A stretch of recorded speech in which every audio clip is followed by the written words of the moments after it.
Hi, I'm Amanda Dawson, head teacher at Mellors Primary School, and the book I'm going to choose this evening is The Whales Song by Dyan, Sheldon and Gary Blythe. This was a book that I always read when I was a class teacher, and I remember that it was a particular favourite of a little boy who always asked me for this story. And it was really interesting that years later he contacted me on Facebook to thank me for having been a positive influence in his life. But he told me that he'd bought a copy of this song, and whenever he felt down, he read through this and just remembered good times at school. And I think that was probably one of the nicest things that happened to me in my life, because I felt that this book had made a positive difference to somebody's life. So I'm going to share it with you now, and let's see if you like it as much as he did. So it's The Whales Song. I think another of the reasons that I love this book is that I love sea creatures. Absolutely love sea creatures and dolphins and whales. And the illustrations in this book are absolutely beautiful. Lily's grandmother told her a story.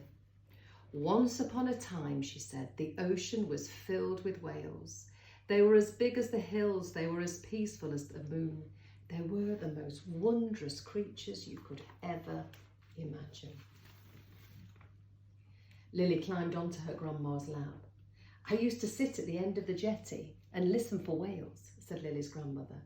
Sometimes I'd sit there all day and all night, and then all of a sudden I'd see them coming from miles away, and they moved through the water as if they were dancing. But how did they know you were there, Grandma? Asked Lily. How would they find you? Lily's grandmother smiled. Oh, you had to bring them something special, a perfect shell or a beautiful stone. And if they liked you, the whales would take your gifts and they would give you something in return.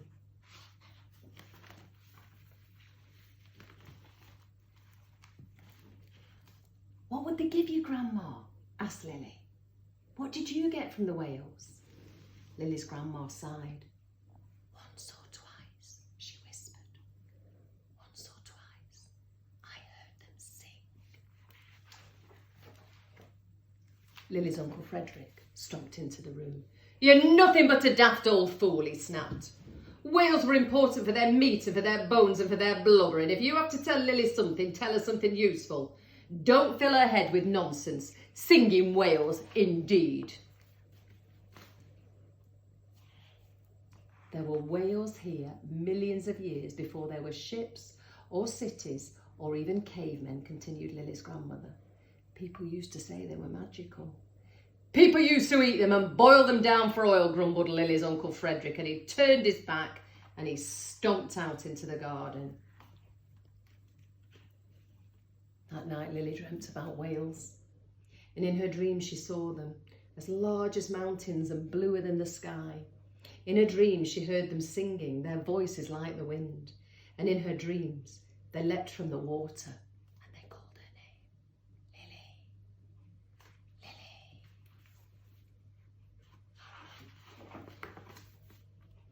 Next morning, Lily went down to the ocean. She went where no one fished or swam or sailed their boats, and she walked to the end of the old jetty. The water was empty and still, and out of her pocket she took a yellow flower and she dropped it into the water. This is for you, she called into the air.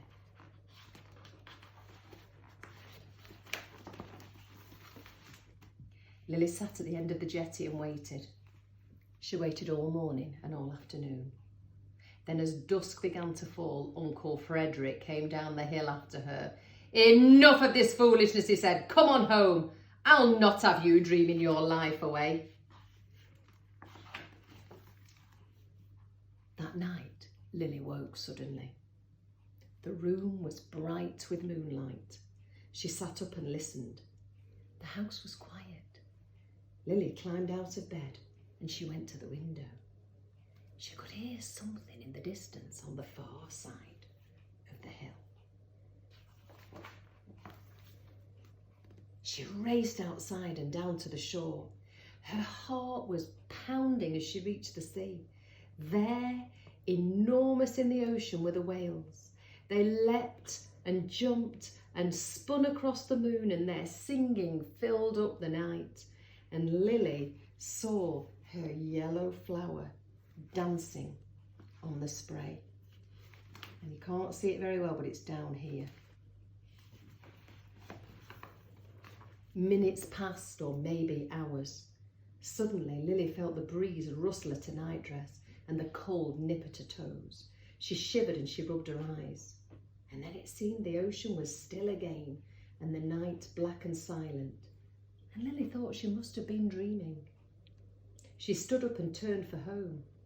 But then, from far, far away, on the breath of the wind, she heard, "Lily, Lily, Lily." The whales were calling her name.